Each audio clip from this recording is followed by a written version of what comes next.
Uh-oh, Donald, the rats are fleeing the ship. Yesterday, it was Karoline Leavitt, your chief propagandist. Who is it going to be today? Impeachment is coming. Investigations are coming. Democrats look poised to take control over the House and also are now leading to take over the Senate. So you can say bye-bye, Karoline Leavitt. But Donald, let me tell you what's happened. It is the rats fleeing the sinking ship right now. And you know where those rats are, Donald? You know what those rats see?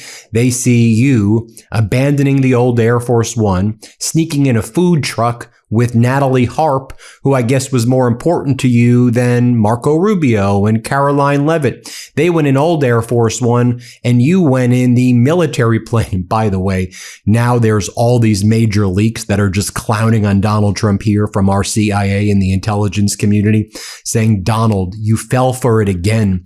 This was another Netanyahu scheme to try to scare you. But our own intelligence here did not believe that Iran was going to use a shoulder-placed missile in order to shoot the old Air Force One. No, that was just junk intelligence. And you fell for Netanyahu yet again, just like when you brought the United States into this catastrophic war. But Donald just wants to post, I have a lot of threats that you don't know about.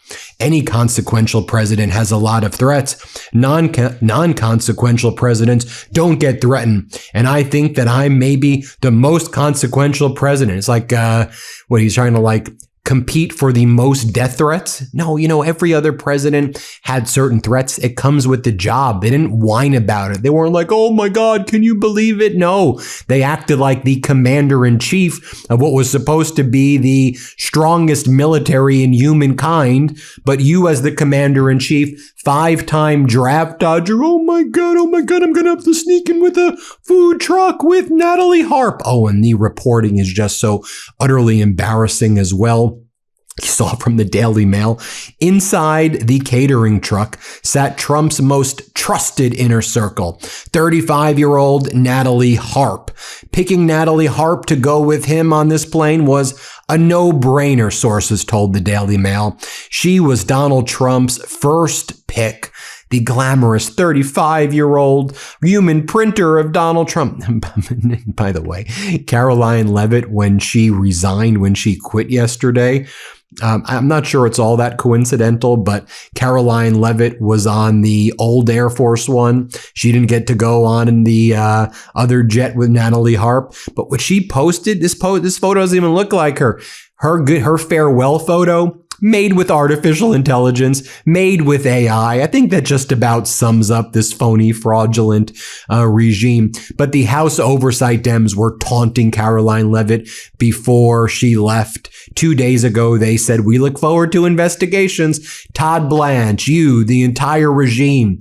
You have Judiciary Ranking Member Jamie Raskin. He's like, let's go. Let's do this. House Oversight, Congressmember Garcia. He's ready to go. He's like, let's do this. And areas they want to probe in addition to all of Donald Trump's criming. And there's just so much of it, folks. This is horrific. And Aaron Parnas has been leading the way. Aaron Parnas has his own YouTube channel. He's also affiliated with the MeidasTouch network, of course. He's been reporting, getting all these text messages from military families, from our Navy sailors, and from the Marines aboard the major supercarriers in the Persian Gulf about how bad the conditions are. There was reporting back in April, of course, the images of the food being served to sailors on the Abraham Lincoln and the Tripoli. And multiple family members told the Military Times incidents of sailors attempting to jump off the U.S. Abraham Lincoln and take their lives because the conditions are just so awful right there. And I think about, they're not getting food. They're losing 40 to 50 pounds. The showers don't work. The toilets don't work. We recovered the Gerald Ford where there were massive fires in the laundry room, which almost killed 1,000 of our service members. And it burned down all of the beds. People had to sleep on the floor. I mean, these are ships that are serving their longest terms of deployment ever. I mean, the Gerald Ford was there for almost 400 days. The USS Abraham Lincoln, was there for nearly 9 months. And they're out of food. I mean, they're running low on food. The family members are telling us they're not getting anything really. I mean, the milk gets rotten. They're not getting fruits and vegetables. They're just, it's like a little bit of frozen meat that they get. But you all know the story, right? That last year, Pete Hegseth went on a shopping spree and spent $6.9 million on lobster tails and $15 million on ribeye steaks in a single month.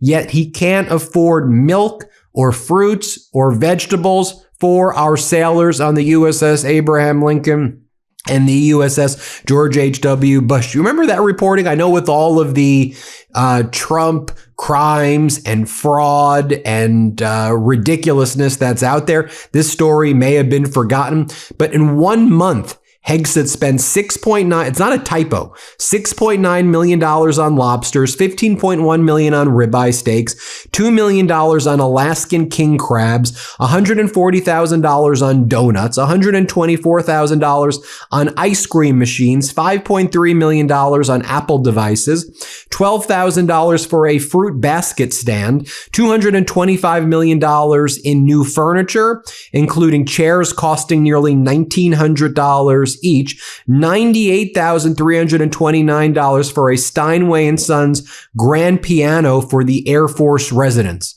While our service members aboard the supercarriers, and by the way, also on bases, are suffering, they don't get the right nutrition, they're being screwed over and tormented by our lying fascist regime over here. That's what they were spending their money on. $15.1 million in ribeye steaks. And by the way, where the hell is the media talking about this? They should be talking about this every damn day. But I'll tell you, yesterday, state regime media, which calls itself Fox, they were calling Donald Trump, at least Bret Baier was calling. Let me be clear. It was just this one segment on Bret Baier. But he was saying, despite Trump's claim that the U.S. has total control over the Strait of Hormuz, here's what they said. Here's what Bret Baier said. Play this clip. How much? Total oil flow averages nearly 21 million barrels per day in the first half of last year, equivalent to about 20% of global petroleum liquids consumption. Usually about 1/5 of the world's liquefied natural gas trade moves through there as well. Despite President Trump claiming total control over the strait, traffic has slowed really to a trickle. If you look at this, before the conflict, more than 100 vessels a day were crossing. Monday, 8 vessels crossed. Yesterday, 14. Now, those are constraints, and that's changing the government's energy outlook. The Energy Information Administration raised its forecast for the average price of a gallon of gasoline over the full year by 14 cents. You can see right here. It also raised its 2026 forecast for Brent crude from $82 a barrel to $87 a barrel. And there's another problem building as well. The International Energy Agency says global crude oil inventories fell by 2.2 million barrels a day in July. It expects a global supply deficit of 1.8 million barrels a day in the third quarter. That's more than double its previous estimate. Aaron Parnas, who's been getting scoop after scoop, also interviewed Governor Pritzker. And here's what he had to say, or here's what Governor Pritzker had to say about Donald Trump's mental decline. Play this clip. Do you believe, based on that the president is fit to command America's troops right now? When you say, is he fit to command? I mean, this is a person who clearly is having mental health challenges. I mean, you can see it every day when he sits there at that desk with, 20 people, 30 people around him, talking to the press because he can't apparently stand at a podium for a long period of time. This is somebody who says inane things. And you can't figure out why he's doing it from one moment to the next. And then he likes to talk about the dementia tests that he's taken. Like he passed a dementia test. We should all celebrate. He passed a dementia test. He thinks it's some sort of IQ test. It isn't an IQ test. And all I can say is he's not passing the dementia test that all of us have for a president. He's not speaking rationally or acting rationally. So I mean, I didn't want him to be president because I never thought that he was capable of being commander in chief. And I think he's proving it. But on state regime media Fox, they want to distract with everything. Here's what Laura Ingraham was focused on. Ridiculous. Here, play this clip. Well, Sophie Cunningham was basically, she came out and said, this making too much of this, we're all good. And she kind of poo-pooed the idea that there was this great tension on the team over this. And she's trying to get back to the main thing, which is basketball and how great the team played that night. And so she was frustrated, but she's trying to walk a line here. If she is an athlete, she's trying to peak performance on the court. And then all this is happening. And it's all because of the left. The left is responsible for this. This is not something that was created by anyone except the hard left that wanted to twist the meaning of what it is to be a woman. And now they're all going to have to play against Inez Cantor Freedom. So that's how it's going to work. Well, we'll see. Mrs. Freedom. And Senator Ossoff, I think, put this all in perspective. Here's what he had to say. Play this clip. On a record-breaking deployment, as everybody knows. But there are no reports that on the Lincoln, there have been multiple attempts by sailors to jump overboard as poor conditions and mental stresses, a lack of food, a lack of clean clothing, a lack of materials they need, it reaches a breaking point. I find this incredibly infuriating, heartbreaking. I mean, these service members have been at sea for nearly 9 months at this point. But what's your reaction to the conditions they're facing? Yeah, these reports are deeply disturbing. And, I want to express on behalf of everybody in Georgia our deep gratitude and appreciation for the sailors and the naval aviators and the Marines who are deployed and who are putting their lives on the line in service to the United States. I think we have to step back and recognize that this entire war is based on lies. They told us last year that the Iranian nuclear threat was obliterated. Then they told us earlier this year that there was an imminent nuclear threat. Both times lies. On day 4 of this war, President Trump declared victory. Months ago, Secretary Hegseth said that all of our objectives had been achieved. The war continues. Iran still has its uranium. Hormuz remains closed. This is a complete fiasco. It is a catastrophic failure by the commander-in-chief personally and his entire national security team. You all know that I'm a data geek. I'm a chart geek. So let's geek out, shall we, together? Oh, by the way, make sure you subscribe to our YouTube channel before I go over this data. I want to try to get to 7 million subscribers, so just double check that you're subscribed. Let's geek out, okay? The USA has total control over the Strait of Hormuz, Donald Trump says. Well, let's take a look right here. Charlie Bilalo posted this graph right here. You can see what the crude oil outbound shipments through the Strait of Hormuz looked like back in 2025. You can compare it to what it looks like now in 2026. That doesn't look like full control to me. He posted this as well. Tariffs went up and companies raised their prices. Tariffs are now being refunded and companies are keeping the price increases while they're getting the refunds, not we the people who had to pay the extra prices. Funny how that works, right? The first time where we've had negative months of tariff income and the prices remain elevated. There's not like the companies that raise their prices because of the tariffs are decreasing it. And we, the consumers, are getting screwed. They got refunds that go right to their bottom line while we get screwed. It's a massive scam for corporations and for Trump's oligarchs. How about this? The federal government took in $334 billion and spent $760 billion. That's a $432 billion deficit in just 1 month.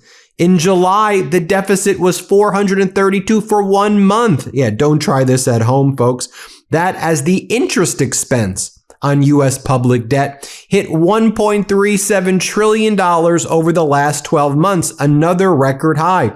If it continues to increase at the current pace, it will soon be the largest line item in the federal budget, surpassing Social Security, as Megan Casella writes. Some brutal figures from Treasury's latest monthly statement for the fiscal year to date. The U.S. deficit is at $1.8 trillion, larger than the deficit for all of last year. Think about that. The U.S. deficit at $1.8 trillion, larger than the deficit for all of last year. $1.2 trillion was spent on interest on the debt.